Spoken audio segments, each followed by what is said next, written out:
On parle souvent de se lancer, de changer de voie, de suivre ceux qui nous appellent. Mais il y a des chemins qui viennent encore plus bousculer les repères. Quand tu sens quelque chose en toi, mais que ça ne rentre dans aucune case. Et peut-être encore plus quand tu es un homme dans un univers où on ne t'attend pas forcément. Aujourd'hui, on accueille mon premier invité de la nouvelle série consacrée au témoignage de ceux qui ont osé changer de vie. Bienvenue dans Mystère Sacré du Corps, le podcast qui t'aide à écouter ton corps sans te prendre la tête et à changer de vie en douceur. Ici, on parle de kinésio, d'émotions, de charge mentale, de transformation personnelle et de ces petits signaux que ton corps t'envoie quand il en a marre que tu fasses semblant que tout va bien. Je suis Julie, kinésiologue, maman, entrepreneur et grande exploratrice du lien entre le corps, l'énergie et la vraie vie. Si tu ressens l'envie de ralentir, de te réaligner ou de créer une vie plus juste pour toi, sans tout envoyer valser du jour au lendemain, alors tu es exactement au bon endroit. Installe-toi confortablement, respire un coup et laisse ton corps te parler.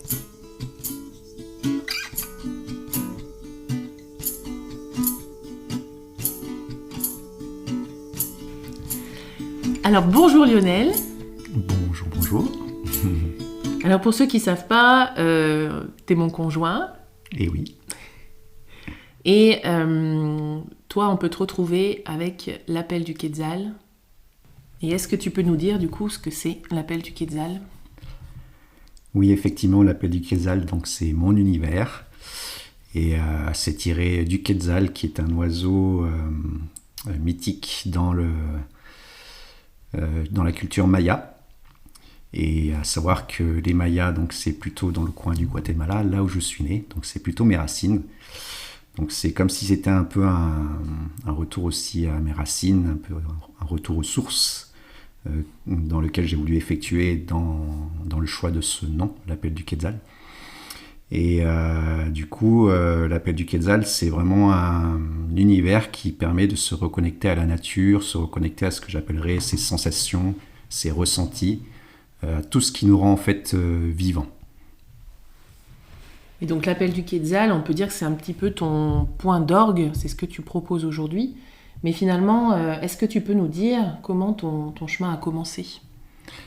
Oui, c'est un long parcours.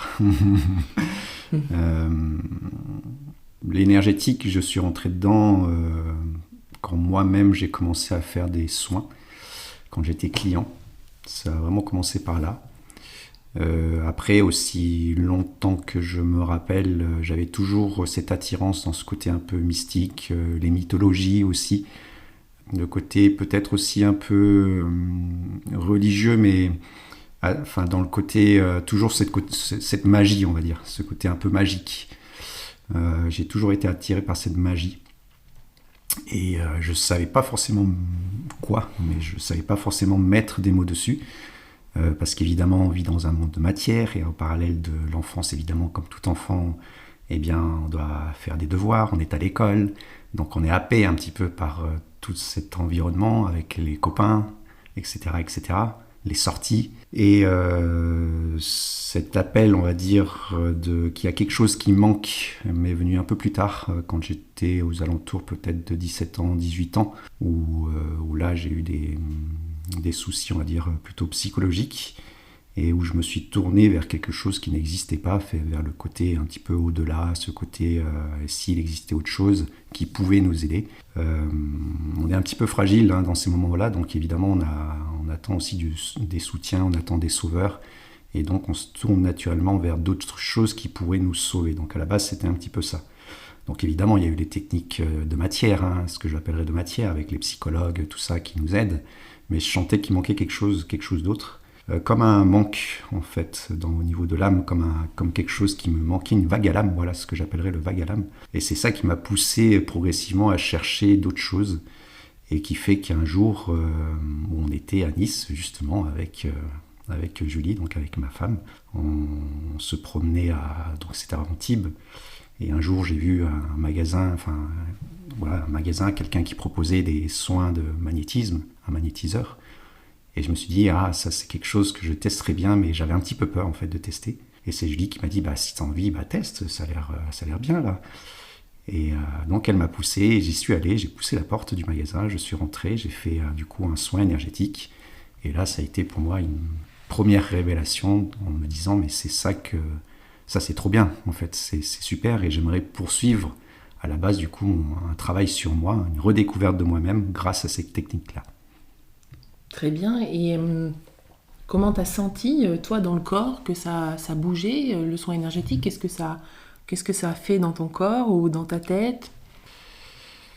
Eh bien, c'est comme si pour la première fois, il y avait une sensation de mieux-être que je ne sentais pas forcément avant.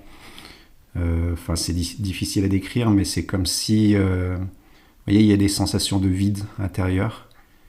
Et c'est comme si à chacun des soins que je faisais, ça remplissait justement un vide. Il y a quelque chose qui remplissait un vide. Donc évidemment, par la suite, on a appelé ça l'énergie. On a pu mettre des mots dessus. En tout cas, j'ai pu mettre des mots dessus quand j'ai eu un peu plus d'expérience. Mais c'est vrai qu'au début, on se dit, il y a quelque chose qui manque et ça me remplit. Et c'est cette recherche de remplir quelque chose en soi qui a fait que j'ai continué dans le domaine de l'énergétique parce que je sentais que ça me faisait du bien. Et du coup, concrètement, je sentais qu'un mieux-être, du sourire qui revenait, quelque chose en moi qui revenait justement vivant, finalement. Et du coup, ensuite, tu as poursuivi ces séances individuelles. Et qu'est-ce qui t'a amené à un moment à vouloir pratiquer, toi aussi? Alors effectivement, la découverte de ces soins énergétiques, le bien que ça me faisait, je me suis dit, tiens, j'aimerais bien me former pour aller plus loin, et pourquoi pas pour que je puisse moi-même pratiquer. Et à l'époque, je me suis installé à Lyon, on s'est installé à Lyon avec Julie. Comme par hasard, juste à côté de chez nous, il y avait un centre où il y avait pas mal de regroupements de thérapeutes, dont une magnétiseuse, et cette magnétiseuse proposait justement des formations, vraiment des courtes formations d'une journée, 2 journées, que ce soit de pendule, que ce soit de magnétisme. Et je me suis dit, tiens, je vais aller plus loin pour découvrir ce domaine, justement. Et c'est comme ça que je suis rentré, on va dire, dans ce côté un peu soin aux autres, parce que effectivement, c'était dédié pour le soin aux autres. Et en parallèle, je me suis ouvert à plein d'autres techniques qui étaient proposées, comme la lithothérapie aussi, entre autres, qui est venue à ce moment-là compléter ma palette, on va dire, de soins énergétiques qu'on pouvait donner aux autres. Et au cours d'un de ces cours justement de magnétisme, eh bien, j'ai fait la rencontre, encore une fois comme par hasard, comme la vie est bien faite, j'ai fait la rencontre d'une personne avec qui ça a tout de suite matché d'ailleurs. Et cette personne me dit, mais toi, ce qui te conviendrait bien, eh bien, c'est le Reiki. Et du coup, elle m'a proposé de faire des portes ouvertes Reiki, qui se déroulaient à l'époque dans un centre pareil à mercredi.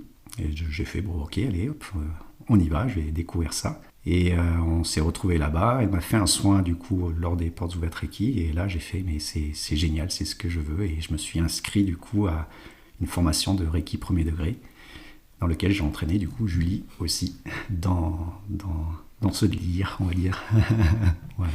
Et tu avais déjà l'idée d'en faire ton métier ou c'était encore lointain, ça? Non, pas du tout. À l'époque, je ne savais pas trop ce que je cherchais. Ou du moins si, en fait, ce que je cherchais inconsciemment, c'était vraiment cette redécouverte qu'il existe autre chose, comme je vous disais au tout début. Je sentais qu'il existait autre chose et le Reiki m'a amené ça, justement, et m'a amené des premières réponses. Et dans cette reconnexion à ce qu'on appelle le côté spirituel, cette reconnexion à une énergie et la capacité justement de pouvoir canaliser cette énergie et de pouvoir la retransmettre. Et ça a été révélateur pour moi, de savoir qu'il y a quelque chose comme ça qui existait et que l'on pouvait donner du coup une énergie pour les autres, mais aussi surtout pour moi. Et à cette époque, du coup, ce que je cherchais, c'est un mieux-être personnel et à remplir finalement ce vide personnel.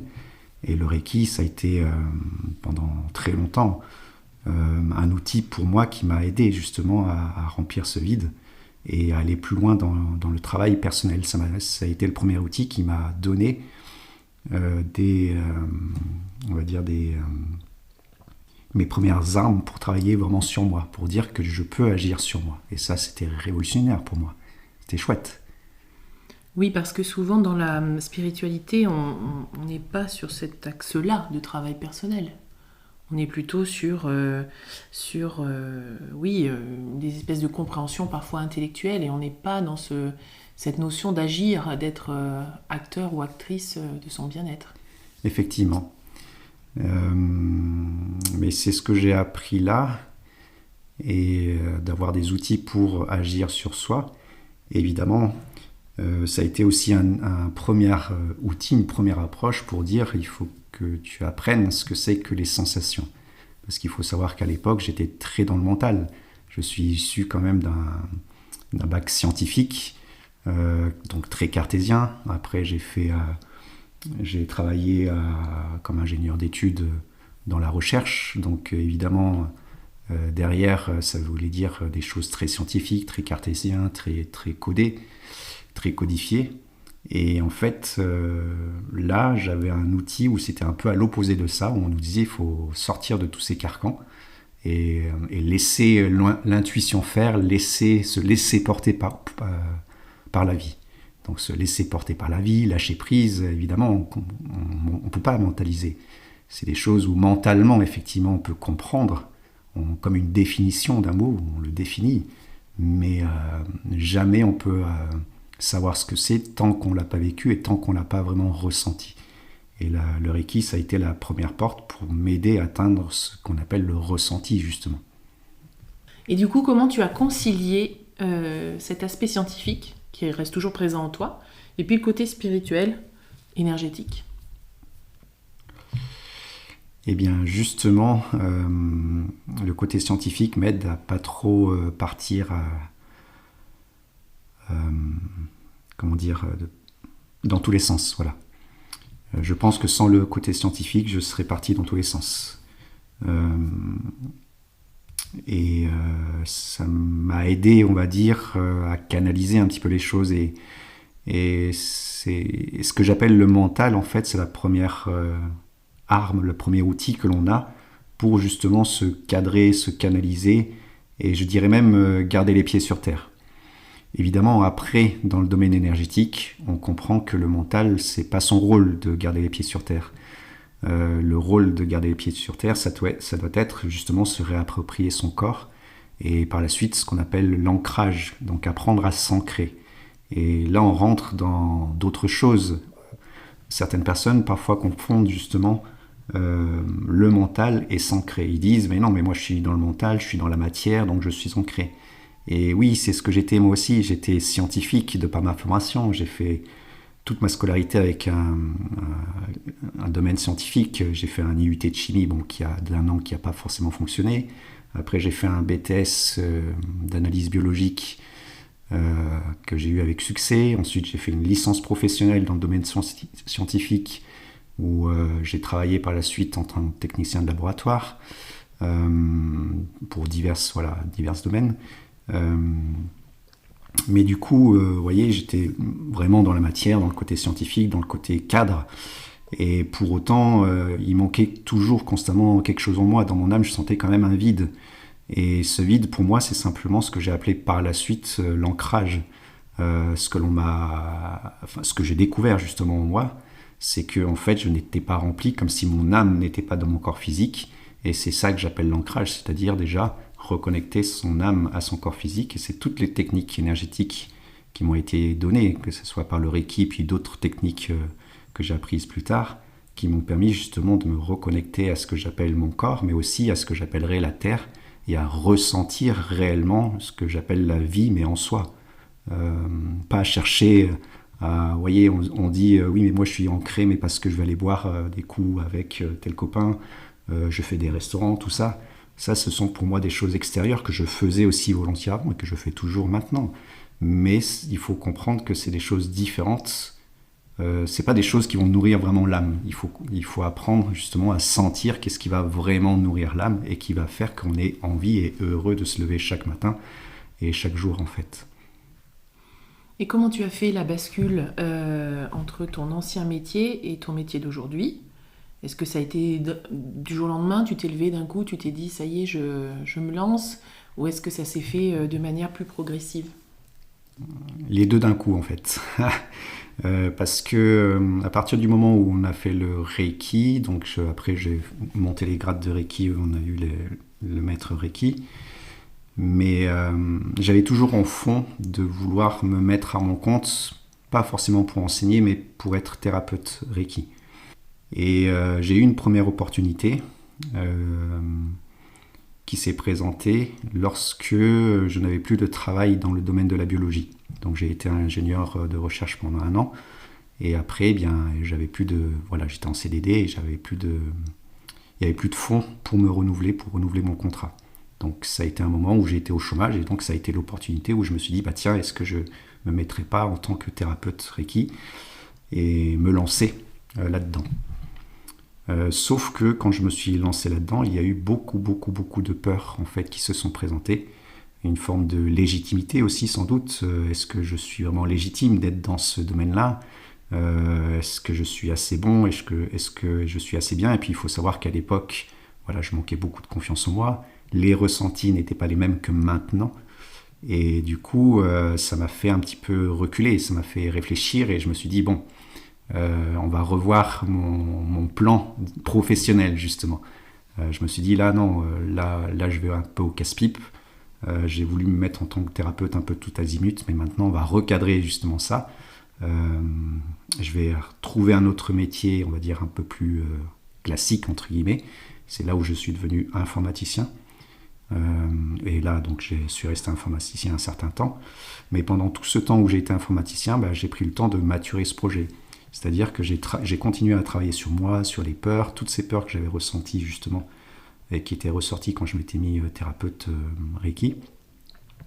Et jusqu'au moment où l'opportunité s'est présentée de me remettre en tant qu'énergéticien du coup, en tant qu'auto-entrepreneur. Et là du coup c'est maintenant tout s'est lancé à partir de cet instant. Et quelle est la place selon toi des hommes dans ce domaine? Parce que si je me souviens bien, quand on était justement à l'association là où on a découvert le Reiki, il y avait beaucoup de femmes et très peu d'hommes. Donc là, il y en a de plus en plus des hommes qui s'ouvrent, et on en voit d'ailleurs même sur les réseaux qui sont parfois très présents. Quel est selon toi le travail intérieur qui explique qu'il y a plus de femmes que d'hommes? Je pense que les femmes sont plus naturellement connectées à cette forme de ressenti, à cette acceptation qu'il peut y avoir des choses émotionnelles qui puissent travailler et du coup elles acceptent plus facilement de faire ressortir justement les émotions. En tant qu'homme, on est un petit peu bridé, blindé, on va dire, on se blinde. On nous apprend que les émotions c'est pas pour nous, qu'il faut être fort en toutes circonstances, qu'il faut limite se mettre une carapace, une armure qui doit être là en toutes circonstances. Donc évidemment, quand on réalise des soins énergétiques ou ce genre de choses, on nous demande de se mettre à nu finalement, d'ouvrir ces carapaces pour laisser ressortir toutes les émotions qui sont restées ancrées en nous. Et ça, c'est pas naturel, je pense, pour les hommes. En tout cas, ça l'a pas été pour moi. La première fois que j'ai fait un soin énergétique, la personne, elle me disait, mais ouvre-toi. Et moi, je savais pas ce que ça veut dire. Elle dit, mais j'arrive pas à lire en toi, j'arrive pas à envoyer de l'énergie en toi. Et elle a dû, le travail s'est fait, mais beaucoup moins que ce qui aurait dû si j'étais plus ouvert que ça. Et en fait, il y a un assouplissement de l'esprit, je pense, qui est beaucoup plus important à faire pour les hommes que pour les femmes, qui sont plus, pour moi, adaptables et s'adaptent plus facilement aux choses. Et du coup, dans ta clientèle, est-ce que tu as plus d'hommes, plus de femmes? Eh bien, dans ma clientèle, effectivement, j'ai quand même plus de femmes. Et c'est vrai que les hommes qui viennent, ce sont des hommes qui ont une certaine sensibilité, mais qui, je dirais, qui ont déjà une énergie un peu féminine aussi en eux, qui ont une énergie féminine. et qui prédomine du coup. Et voilà, alors je dis pas que c'est pour tout le monde comme ça, mais c'est vrai que les hommes que j'ai eus, je trouvais qu'il y avait une certaine énergie qui prédominait, féminine. Et pour ceux où il n'y avait pas cette énergie féminine qui prédominait, eh bien je trouvais qu'il y avait un blindage de très fort, en fait. Et du coup, si tu regardes ton parcours, depuis le début de cette ouverture à autre chose, à aujourd'hui, comment tu le qualifierais ton parcours ? Je l'adore, en fait, ce parcours.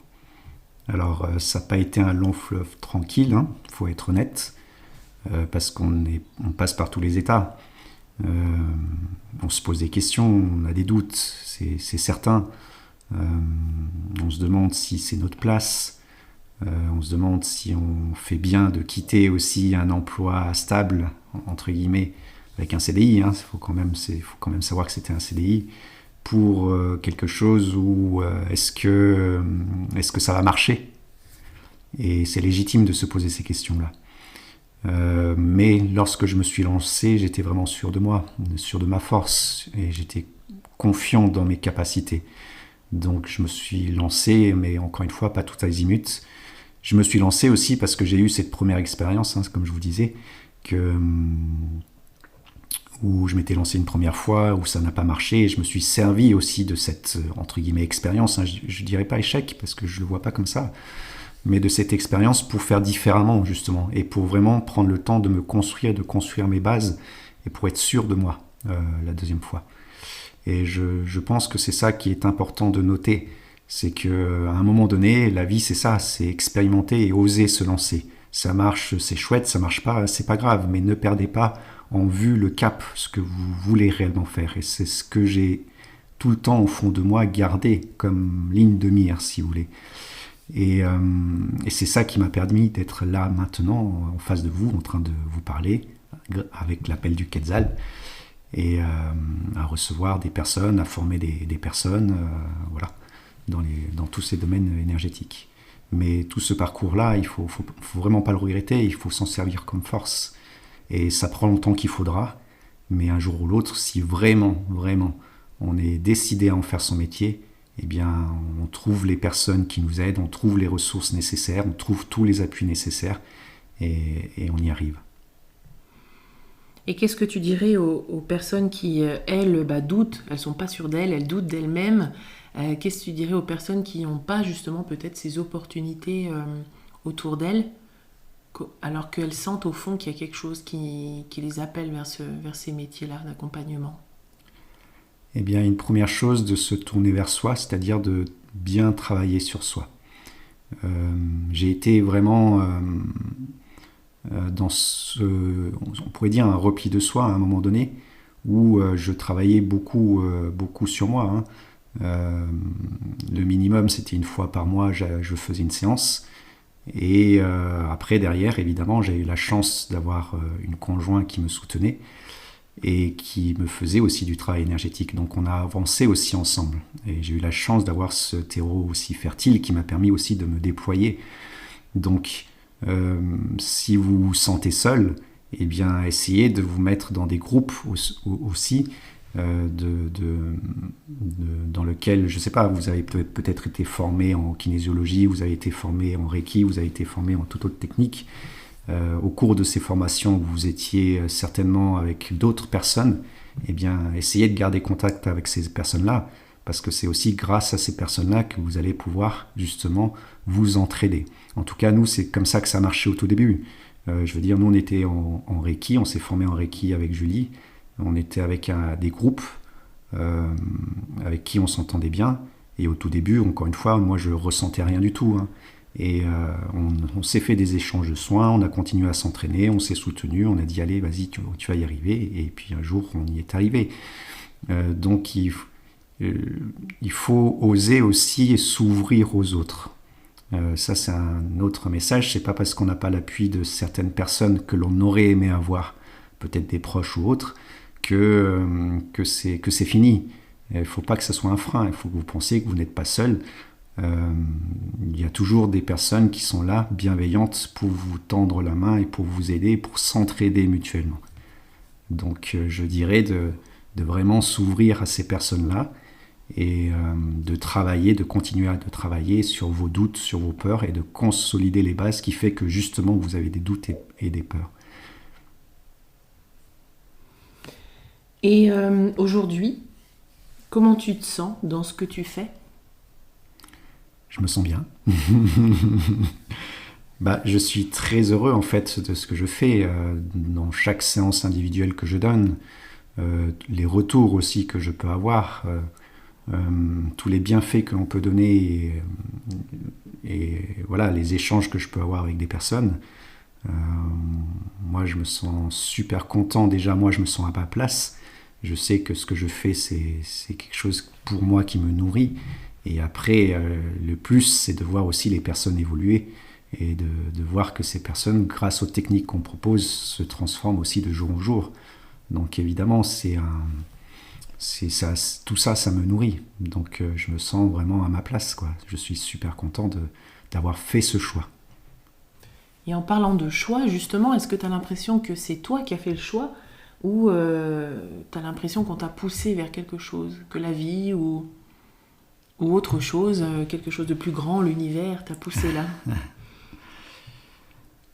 Je pense que tout a concouru à ce rendez-vous. Pour moi, ce sont des rendez-vous. Et en premier lieu, il y a eu un choix de ma part.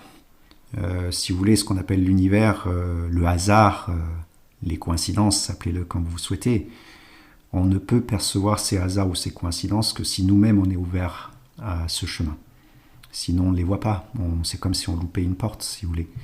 Donc je pense que c'est à la fois l'univers qui m'a poussé sur ce chemin-là, mais aussi parce que je l'ai souhaité et je l'ai voulu et que je sentais que ça nourrissait mon âme. Donc pour moi, c'est plus une connexion entre les deux. Un lien, on va dire, invisible qui fait que j'en suis là. Et les personnes qui ne sentent pas, encore une fois, parce que là, comme tu le dis, on a l'impression que tu es bien sûr de toi et tu sais où tu vas. Est-ce qu'à un moment, toi, tu as douté? Est-ce qu'à un moment, toi, tu as trouvé les choses difficiles? Ah oui, c'est certain. Enfin, là, je vous dis ça comme ça, par retour d'expérience, évidemment.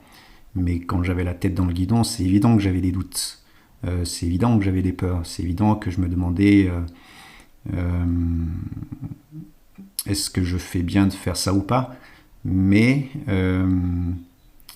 en fait, c'est plus... Comment dire?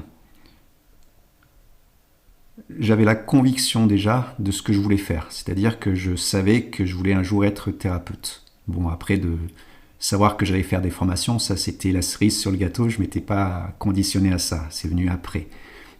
Mais par contre, être thérapeute énergéticien, ça c'est quelque chose, oui, qui m'a toujours appelé, où je me suis dit, c'est ça que je veux. À partir du moment où j'ai fait le Reiki, je me suis dit, ça, j'aimerais être thérapeute énergéticien, parce que c'était comme une vocation, si vous voulez. Comme quelqu'un qui va, je sais pas, faire un stage de coiffure et qui se dit, mais c'est ça que je veux, parce que c'est génial la coiffure. Et je pense qu'il y a quand même quelque chose en nous qui résonne dans le métier, qui fait, où on se sent appelé dans cette voie-là. Donc ça, je l'avais en fond. Mais après, derrière, eh bien, c'est comment construire ce chemin, comment se dégager plutôt ce chemin pour en arriver là. Et là, oui, c'est un petit parcours du combattant, avec des doutes, avec des peurs, avec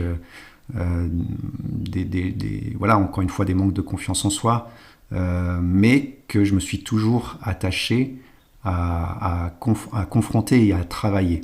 C'est-à-dire que ça m'a permis aussi d'aller au plus profond de moi-même, et de me retrouver aussi également. C'est pour ça que je dis à chacun d'entre vous de ne pas avoir peur d'aller au plus profond de vous et de vous retrouver. On appelle ça parfois des parts d'ombre, on appelle parfois ça des parts de lumière, peu importe ce que c'est vous de toute façon, mais l'important c'est qu'on se retrouve soi. Et c'est de là que naît justement cette clarté, cette paix intérieure et cette intuition qui s'affine et qui fait qu'à un moment donné, lorsque l'on est sûr que c'est le moment, il y a quelque chose qui fait qu'intuitivement on dit là maintenant c'est le moment de se lancer. Et après, évidemment, je ne l'ai pas fait non plus sur un coup de tête. J'ai demandé à mon entourage, enfin en tout cas à ceux à qui j'avais confiance, à des canaux aussi avec qui je discutais, qui m'ont confirmé et validé ça. Et donc, je me suis dit, mon intuition était bonne et j'y vais. Mais c'est évident qu'il y a eu des doutes avant d'arriver là. Il y a eu des peurs. Mais il faut, voilà, je les ai travaillés en fait. Je les ai travaillés tout en sachant que j'avais toujours en ligne de mire ce côté, c'est ça que je veux. À partir du moment où vous savez ce que vous voulez, tout le reste, les peurs, les doutes, oui, on en a tous. On est humain si vous voulez. Mais on les travaille et on y va. Et on n'a pas peur de le travailler. Super. Et oui, ça me semble important de rappeler que tout n'arrive pas tout cuit comme ça. Parfois, il faut travailler un peu sur soi avant, personnellement, avant de pouvoir lancer les choses ou parfois en parallèle. Tout à fait. Et merci Lionel pour ce retour sur ton expérience. Ça permet aussi de voir un retour masculin, n'est-ce pas ? Ça fait plaisir aussi d'avoir ça. Et puis on peut te retrouver donc sur l'appel du Quetzal. C'est soit sur Instagram, soit sur Facebook, et puis sur ton site internet. Exactement. Super. Et bien de toute façon, pour celles qui sont intéressées, je mettrai les liens dans la description. Et puis, encore une fois, merci Lionel d'avoir participé au podcast Mystère Sacré du Corps. Avec grand plaisir, c'était une joie pour moi aussi. Merci. Si cet épisode t'a parlé, prends un instant pour sentir ce que ton corps en retient. Pas besoin de tout comprendre ni de tout changer aujourd'hui. Parfois, une simple prise de conscience, un frisson ou une respiration plus profonde, c'est déjà un pas énorme. Rappelle-toi, ton corps ne te freine jamais, il te guide. Et le changement de vie ne commence pas par une décision radicale, mais par une écoute plus honnête de ce qui se passe à l'intérieur. Si tu veux continuer à explorer ces mystères du corps, tu peux me retrouver sur Instagram @JulieLaKinésiobranchée pour des partages fun, vrais et ancrés dans le quotidien. Et si cet épisode t'a aidé, n'hésite pas à le partager à une personne qui en aurait besoin. Prends soin de ton énergie, fais-toi confiance et à très vite pour un nouvel épisode de Mystère Sacré du Corps.